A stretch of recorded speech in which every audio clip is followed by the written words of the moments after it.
Happy morning.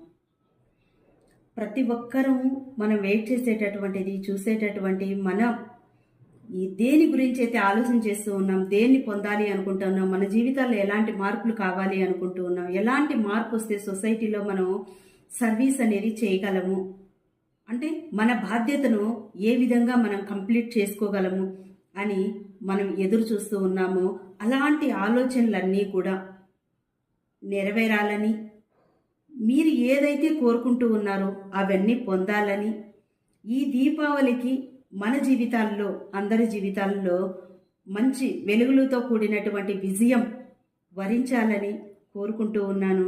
అదేవిధంగా మనోవాంఛ ఫలసిద్ధిరస్సు. ఎందుకంటే ఒక్కొక్కరికి ఒక్కొక్క ఆలోచన ఉంటుంది, ఒక్కొక్క లక్ష్యం ఉంటుంది, ఒక్కొక్క విధంగా వాళ్ళు వెళ్ళేటటువంటి మార్గం ఉంటుంది. కాబట్టి మనోవాంఛ ఫలసిద్ధిరస్సు అన్నాను.